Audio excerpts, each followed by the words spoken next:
Hello everyone, विद्युत study channel पर आपका स्वागत है।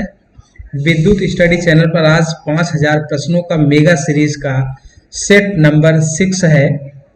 इसके पहले 5 सेट आपके मेगा सीरीज के प्लेलिस्ट में है और इसका लिंक भी डिस्क्रिप्शन बॉक्स में आपको मिल जाएगा, तो पांचों सेट देखना आप ना भूलें। और इसके बाद ये आपका छठा सीरीज है, तो ये आपका बहुत महत्वपूर्ण है। 5000 प्रश्नों का मेगा सीरीज, अगर आप 5000 प्रश्नों का मेगा सीरीज देखते हैं तो ये आपके लिए बहुत महत्वपूर्ण होगा। आपके हर टेक्निकल एग्जाम में, चाहे आप यूपीपीसीएल का एग्जाम दीजिए, चाहे यूपीआरबीएनएल का दीजिए, चाहे आप अदर कोई टेक्निकल का एग्जाम दे रहे हैं, चाहे वो आपके TG2 लेवल पे हो, चाहे जेई लेवल पर, यह बहुत महत्वपूर्ण प्रश्न है। इसमें आपके सेलेक्टिव क्वेश्चन रखे जाते हैं, जो कि ये क्वेश्चन के साथ साथ पर ऑप्शन आपको हर क्वेश्चन तो बताया ही जाएगा, साथ साथ में आपके क्वेश्चन का आंसर के साथ साथ जितने भी उसके विकल्प होते हैं, सब विकल्पों के बारे में डिटेल से बताया जाता है। ठीक है, तो विस्तार से आप इसको जानिए। प्लस इसको देखने से पहले आपको एक काम करना पड़ेगा, आप पेन और कॉपी लेके बैठिए, तब जाके आप क्वेश्चन को देखिए। कि वीडियो चालू करने से पहले विद्युत स्टडी चैनल का जब भी आपका क्वेश्चन सीरीज सेट नंबर जाए, तुरंत आप एक पेन और कॉपी लीजिए, फिर आप वीडियो को स्टार्ट करिए देखना। क्योंकि वैसे आप वीडियो देखेंगे कोई मतलब नहीं निकलेगा जब तक आप इसको नोट नहीं करेंगे। एक एक पॉइंट इसका बहुत महत्वपूर्ण है। तो चलिए स्पेशली हम शुरू करते हैं। फर्स्ट आपका पहला क्वेश्चन है, एक तार है, एक तार का तापमान 5 डिग्री सेंटीग्रेड। थोड़ा सा मिसप्रिंट हो गया क्वेश्चन में। एक तार का तापमान, यह है तार है भाई, इसको थोड़ा सा देख लीजिएगा। एक तार का तापमान 5 डिग्री सेंटीग्रेड है। ठीक, एक तार का तापमान कितना है? 5 डिग्री सेंटीग्रेड। तार में प्रवाहित धारा का मान 2 गुना कर दिया जाए तो तार का तापमान बताइए। एक तार का तापमान कितना है? 5 डिग्री सेंटीग्रेड, 5 डिग्री सेंटीग्रेड, और तार में प्रवाहित धारा का मान 2 गुना कर दिया जाए। जितनी धारा तार में प्रवाहित हो रही थी उसकी आपके 2 गुना धारा कर दी जा रही है। तो बताइए तार का तापमान क्या होगा? तो आंसर आप बताइए। पहला आपका 10 डिग्री सेंटीग्रेड, दूसरा आपका 20 डिग्री सेंटीग्रेड, तीसरा 25, चौथा आपका 30 डिग्री सेंटीग्रेड। तो आपका क्या ऑप्शन होगा कि जब आप धारा का मान दुगुना कर रहे हैं तो तार का तापमान क्या हो जाएगा, कितना उसकी वैल्यू हो जाएगी? तो चलिए हम इसका ऑप्शन बताते हैं आपका। इसका जो आंसर होगा, तार का जो तापमान होगा वो 20 डिग्री सेंटीग्रेड हो जाएगा। अब आप इसका हम सॉल्यूशन आपको बता रहे हैं। मान लीजिए कि पहले तार है, ये आपका कंडक्टर है, ठीक, और इस कंडक्टर में मान लीजिए कि धारा प्रवाहित हो रही है आई। कौन सी धारा प्रवाहित हो रही है? आई धारा प्रवाहित हो रही है। और इस समय आई धारा पर जो तार का तापमान है T1 बराबर 5 डिग्री सेंटीग्रेड। ठीक, अब हम तार में धारा को 2 गुना कर दे रहे हैं। ये आपका आई है, तो हम तार में धारा को क्या कर दे रहे हैं? 2 गुना। 2 गुना का मतलब पहले ही जितनी धारा थी उसका 2 गुना कर दिया, तो 2i हो गया। और अब T2 मतलब तार का तापमान क्या होगा? देखिए, इसको आपको लगाने के लिए आपको एक फार्मूला, बहुत फेमस है, आपका बहुत महत्वपूर्ण प्रश्न है तो बहुत इजी, लेकिन ये बहुत कम लोग इसको समझ पाते हैं। क्योंकि देखिए, आप इसका एक फार्मूला जानते हो, H equal to I square R T, H equal to I square R T. ठीक, तो यहाँ पे आपका H1 बराबर, अर्थात H प्रोपोर्शनल आई स्क्वायर हो रहा है ना, तो H1 अपान H2 बराबर I1 का स्क्वायर अपान I2 का स्क्वायर। ठीक, तो H1 का मान कितना है? 5 डिग्री सेंटीग्रेड। H2 का मान आपको पता करना है, और I1 का मान है आपका, मान लीजिए I है, तो I का स्क्वायर, और I2 का मान क्या है? 2i कर दिया हमने, तो 2i का स्क्वायर।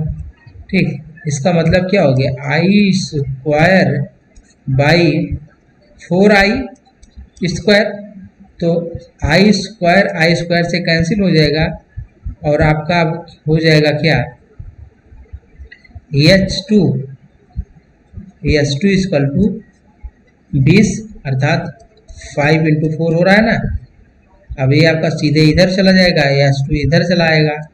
ठीक, तो अब आपका क्या हो गया कि H2 बराबर 20 डिग्री सेंटीग्रेड। कितना, H2 बराबर 20 डिग्री सेंटीग्रेड। ठीक है, तो यहाँ पे H इक्वल टू I²RT के फार्मूले से हम इसको निकाले हैं। ठीक, अब इसमें आपके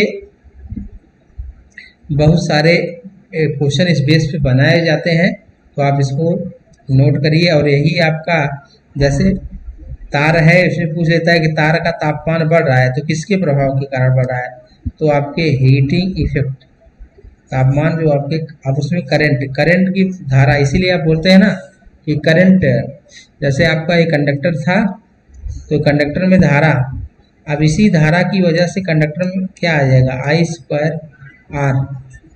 अब धारा, कंडक्टर का अपना कुछ रेजिस्टेंस है, तो एक आपका प्रतिरोध की वजह से, अब इस प्रतिरोध की वजह से में लॉस आ जाता है। लॉस का मतलब ये भी आपका लॉस हीट जनरेट करता है। तो चलिए ठीक है, नेक्स्ट क्वेश्चन हम देखते हैं। नेक्स्ट क्वेश्चन आपका है, एक डीसी मशीन में स्पार्किंग ब्रश और कम्यूटेटर की सतह पर होने का क्या कारण है। एक डीसी मशीन में स्पार्किंग जो है आपकी है, वह ब्रश और कम्यूटेटर की सतह पर होने का क्या कारण है। तो आपकी क्या कारण है भाई, पहला आपका है अंडर कम्यूटेशन, दूसरा है ओवर कम्यूटेशन, तीसरा है उपरोक्त दोनों सही है। तो इसका ऑप्शन कौन सा सही होगा, चलिए इसका हम आपको बता रहे हैं आंसर। इसका जो आंसर होगा वह आपका आंसर है 3rd नंबर। इसका आंसर क्या है, 3rd नंबर। ठीक, अर्थात जो एक डीसी मशीन में जो आपकी डीसी मशीन में जो स्पार्किंग होती है, स्पार्क ब्रश और कम्यूटेटर की सतह पर होने का कारण होता है अंडर कम्यूटेशन और ओवर कम्यूटेशन। अंडर का मतलब होता है, अंडर मतलब कम, आपके कम दिक परिवर्तन, और आपका ओवर कम्यूटेशन अधिक, मतलब कि एक आपका जो कम्यूटेशन होता है,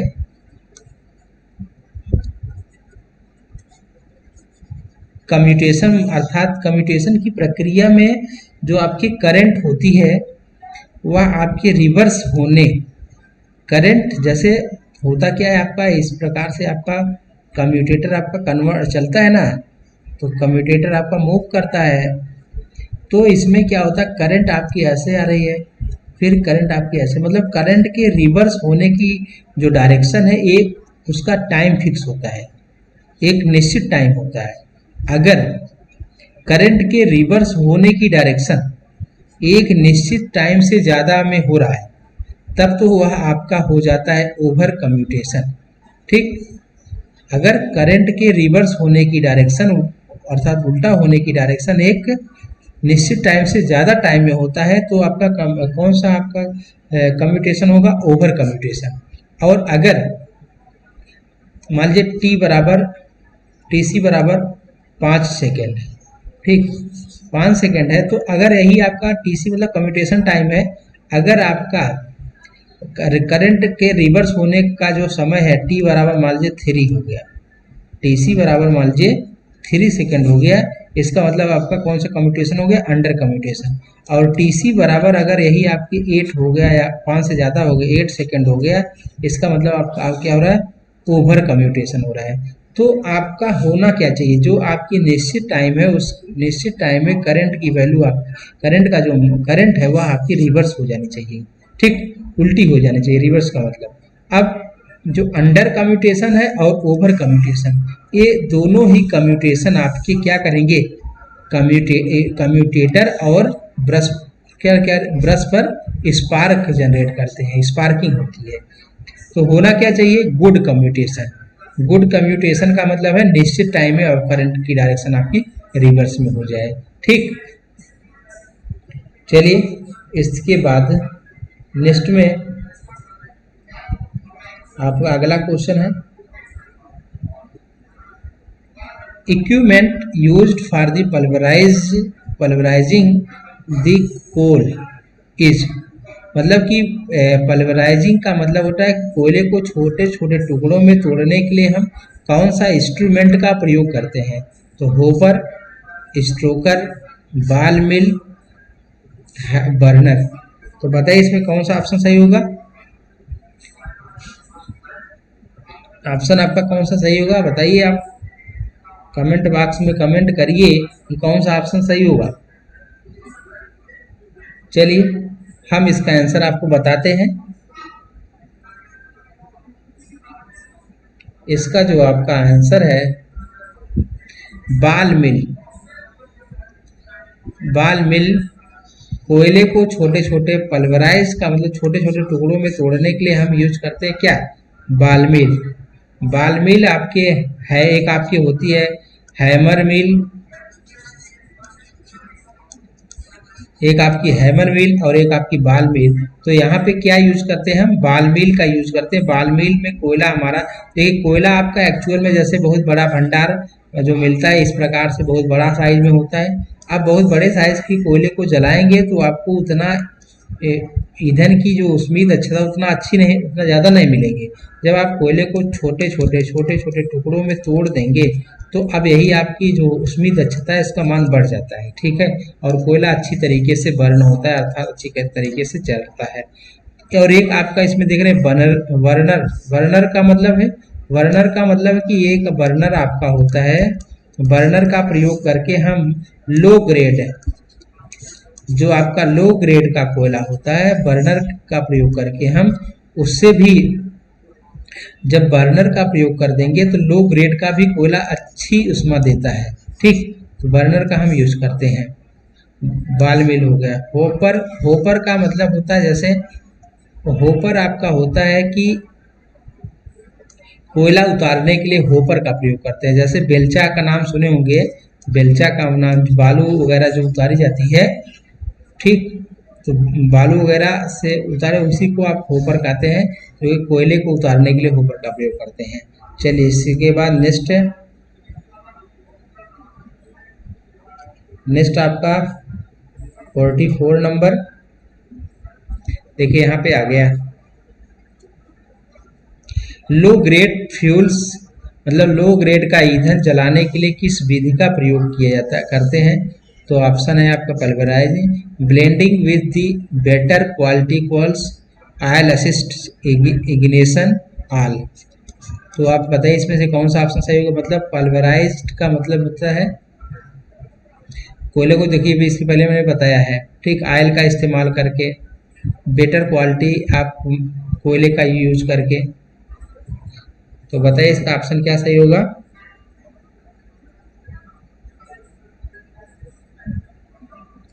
चलिए इसका ऑप्शन हम आपको बताते हैं कि इसका ऑप्शन क्या सही होगा। इसका जो ऑप्शन होगा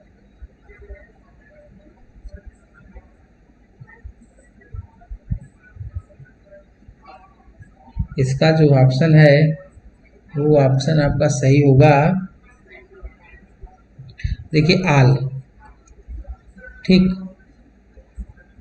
बेटर क्वालिटी कोयल का भी इस्तेमाल करके हम बेटर क्वालिटी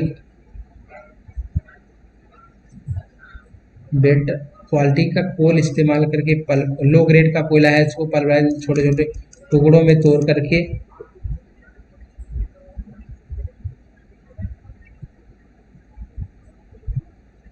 और इसके बाद आयल असिस्ट आयल का प्रयोग करके हम यूज करते हैं। तो यहाँ पे आपका ऑप्शन नंबर 4 सही होगा। इसके बाद नेक्स्ट आपका है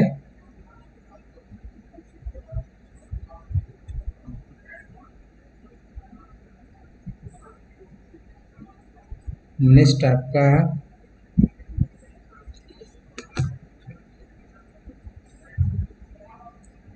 देखिए नेक्स्ट आपका है आपका 45 नंबर क्वेश्चन, द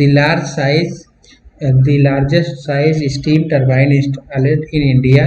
तो लार्जेस्ट साइज की जो आपकी स्थापित की जाती है स्टीम टरबाइन, वह कितने की, उसकी रेटिंग क्या होती है, 100 वाट, 250 वाट, 500 वाट, 1000 वाट। तो भारत में कि स्टीम जो टरबाइन स्थापित कर की जाती है वह उसकी साइज कितनी होती है, लार्जेस्ट साइज क्या होती है,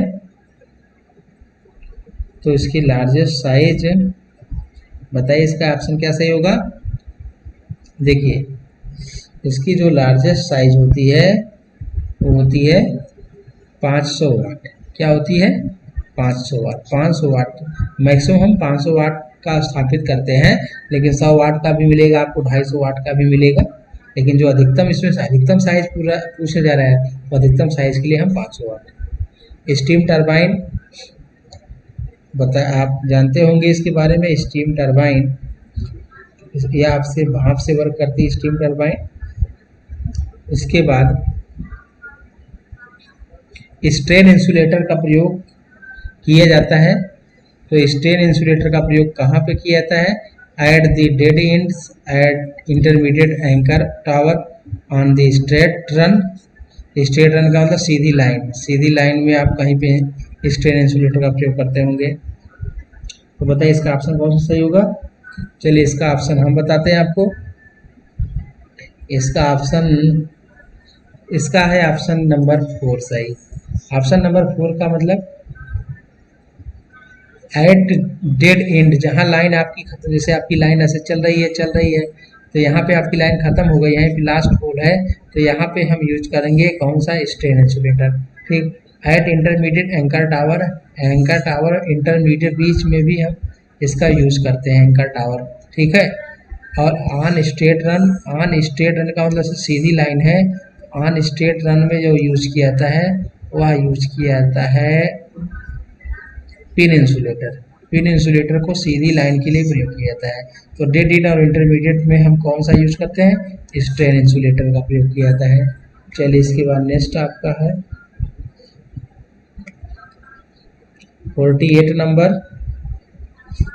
48 नंबर में आपका है corona is affected by. Corona का जो अफेक्ट है, कोरोना किसकी वजह से अफेक्ट होता है, size of conductor, operating voltage, shape and surface condition on off the conductor, चौथा है आल। तो बताइए इसका ऑप्शन क्या सही होगा।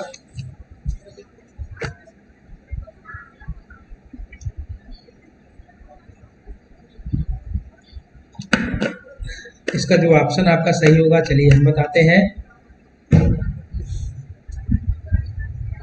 देखिए इसका जो ऑप्शन आपका सही होगा वो ऑप्शन नंबर है 4। इसका जो ऑप्शन सही होगा वो ऑप्शन नंबर 4। जो कोरोना इज अफेक्ट, कोरोना का प्रभाव, जो कोरोना आपका अफेक्ट होता, प्रभावित होता है किससे, साइज ऑफ कंडक्टर, कंडक्टर की साइज को हम कम ज़्यादा करके कोरोना के प्रभाव को कम ज़्यादा कर सकते हैं। ऑपरेटिंग वोल्टेज को हम कम इफेक्ट, ऑपरेटिंग वोल्टेज को हम चेंज करके कोरोना का इफेक्ट को कम ज़्यादा कर सकते हैं। शेप, कंडक्टर का जो शेप है मतलब आकृति, उसको हम चेंज करके, जैसे त्रिभुजाकार कंडक्टर है तो उसमें कोरोना का इफेक्ट कम हो जाएगा। सरफेस खुरदा अगर चिकना है उसको, तो उसके सरफेस को भी हम चेंज करके कोरोना के इफेक्ट को कम कर सकते हैं। इसका मतलब इसका ऑप्शन नंबर 4 सही है। तो कोरोना का इफेक्ट जो है चारों, शेप, सरफेस, ऑपरेटिंग वोल्टेज है, साइज से होता है। आपको पता है कि कोरोना का जो प्रभाव होता है वह हाई वोल्टेज के लिए होता है, लो वोल्टेज। अब आज के समय में पैंडेमिक चल रहा है कोरोना का पैंडेमिक जो चल रहा है, देखिए जो आपके ट्रांसमिशन लाइन में कोरोना का सिम्टम है, ट्रांसमिशन लाइन में कोरोना का जो सिम्टम है वही सिम्टम आपके आज की जो बीमारी चल रही है उसका भी वही सिम्टम है।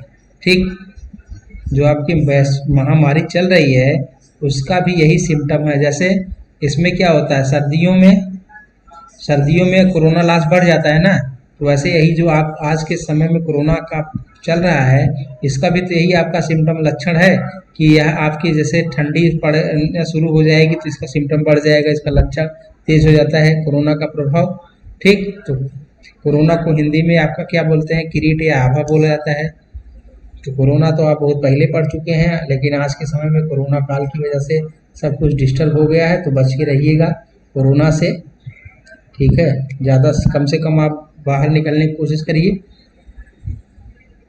Short transmission line, short transmission line में कौन सी रिले प्रयोग की जाती है? तो पहला ऑप्शन है ओम, रिएक्टेंस, अर्थ, महो। तो बताइए इसमें कौन सा ऑप्शन सही होगा। चलिए इसका ऑप्शन हम आपको बताते हैं कि जो आपका ऑप्शन है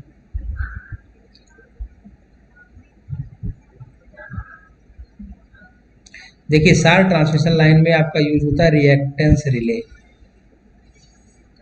शार्ट ट्रांसमिशन लाइन में आपकी होती है रिएक्टेंस रिले का प्रयोग किया जाता है।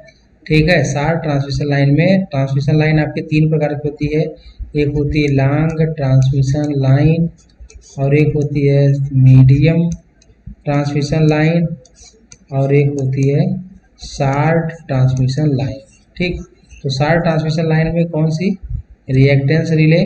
ठीक, और इसके बाद देखिए लॉन्ग ट्रांसमिशन लाइन में आपकी कौन सी रिले प्रयोग होती है? महो रिले।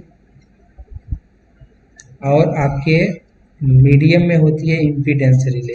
ठीक है, और रिले का काम क्या होता है? रिले का मतलब होता है ऑटोमेटिक प्रदान करता है, ऑटोमेशन। जहाँ पे आप वर्क करते हैं यही और मशीन वर्क करती है। जैसे किसी भी स्विच को ऑन या ऑफ करने के लिए अगर आप रिले का यूज करते हैं तो रिले ऑटोमेटिक रिले, अगर TDR है, TDR का मतलब टाइम डिले रिले, अगर TDR है तो TDR का मतलब अगर आप टाइम सेट कर देंगे कि 50 मिनट बाद या बल्ब बंद हो जाना चाहिए, तो उसमें होता है कि 50 मिनट बाद वह बल्ब बंद हो जाएगा। ठीक, तो इस प्रकार से नेक्स्ट है आपका है भाई पूर्ण दिवस। जो पूर्ण दिवस दक्षता है एक ट्रांसफार्मर की, वह मुख्य रूप से किस पर निर्भर करती है? Copper loss, amount of load, duration of load, both A और बी। ठीक है, तो बताइए इसका आंसर क्या सही होगा। इसका आंसर जो सही होगा आपका, चलिए इसको हम बताते हैं आपको। ठीक, इसका आंसर जो सही होगा ये आपका है ए और बी। नहीं, एक इसका है, इसे कॉपर लॉस नहीं होगा। इसका ऑप्शन है, देखिए ए और बी ना होके इसको आप मानिए कि इसका जो ऑप्शन सही होगा तो हम बता रहे हैं आपका, इसमें थोड़ा सा मिस्टेक हो गया है। लेकिन देखिए amount of load, the duration of the load. Amount of load मतलब लोड की मात्रा में, और ड्यूरेशन का मतलब ड्यूरेशन ऑफ द लोड। इन दोनों पर आपका क्या निर्भर करता है? पूर्ण दिवस ट्रांसफार्मर की दक्षता। पूर्ण दिवस दक्षता एक ट्रांसफार्मर की अमाउंट ऑफ लोड और द ड्यूरेशन ऑफ लोड पर निर्भर करती है। ठीक, तो चलिए पूरा वीडियो देखने के लिए बहुत बहुत धन्यवाद।